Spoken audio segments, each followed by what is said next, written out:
If you are in default on your student loans, this story is for you.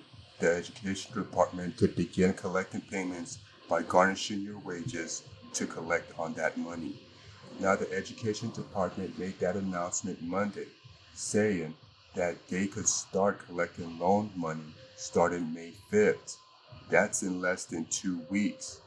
The involuntary collection will be done through the Treasury Department offset program that pulls back delinquent debts by withholding payments such as tax refunds, federal salaries, and Social Security benefits.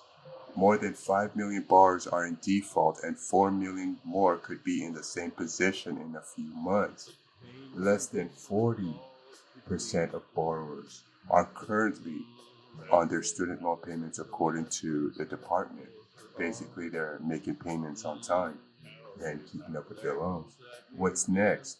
You'll receive an email informing you of the next step to take and urging everyone to look into their repayment options.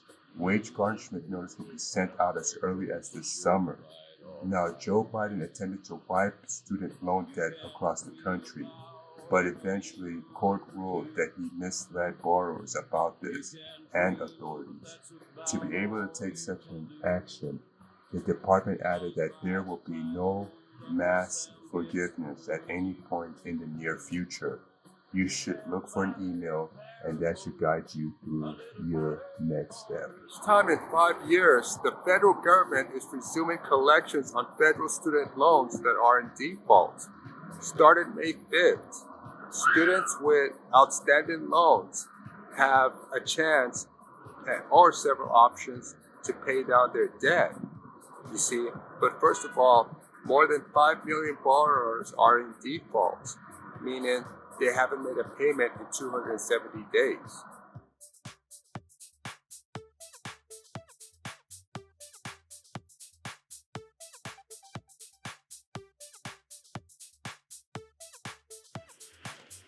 Dodge's order also blocked part of other repayment plans, promoting the Education Department to pause income-driven applications entirely.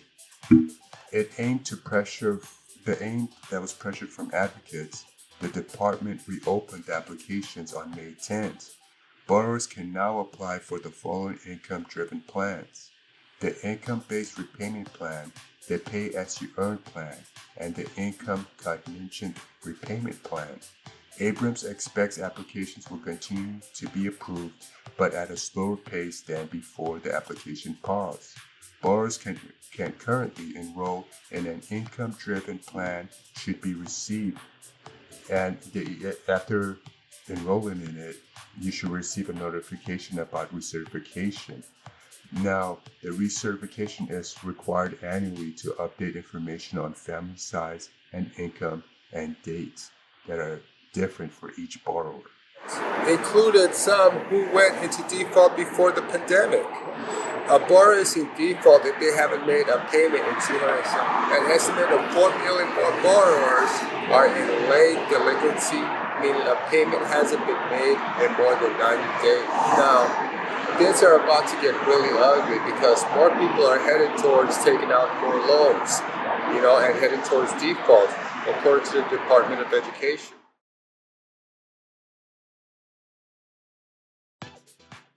To review income-driven repayment plans, you can check the loan simulator at studentaid.gov.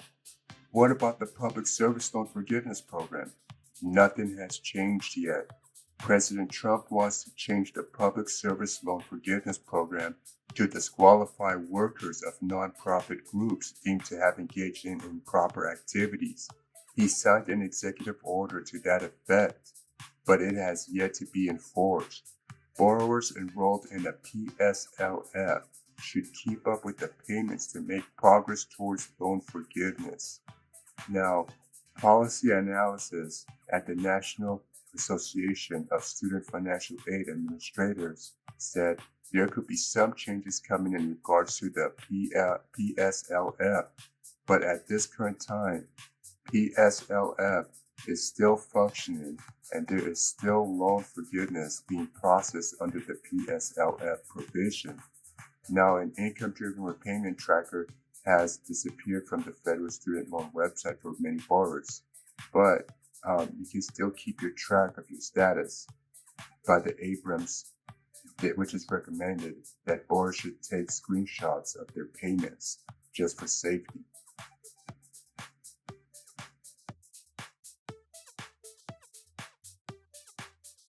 How can I check my student loan, the status of my student loan? Borrowers can check the status logging onto their online federal student aid account. Now, the loan service is the company that you need to go to because they're the office of the federal student aid assigned to handle the billing and other services of the loan. Specific loan servicers information will be found on the account dashboard under My Loan Services. If you're delinquent, try to get back on track. Borrowers who do not make their payments for 270 days will go into default, which has severe consequences. If you're delinquent but have not defaulted yet, do whatever you can to avoid going default. Now, the student loan experts from NerdWallet, borrowers who are delinquent on their student loans take a massive hit on their credit score, which could drop 100 points or more. A delinquency stays on your credit report for 7 years. So contact your servicer to ask for options, which can include forbearance, deferment, or some borrowers are struggling to get their loan service on the phone, making it hard to find answers to their questions. Now, if you're a student loan borrower, here are some answers to your questions. Okay, get ready. What if I want to enroll in an income-driven repayment plan? Applications for income-driven repayment plans are open, but wait, they're taking longer than usual to process, so it's better to just go online. The applications were temporarily shut down earlier this year after a federal court in Missouri blocked the SAFE plan, a Biden administration plan that offers a faster and better way and a path to loan forgiveness.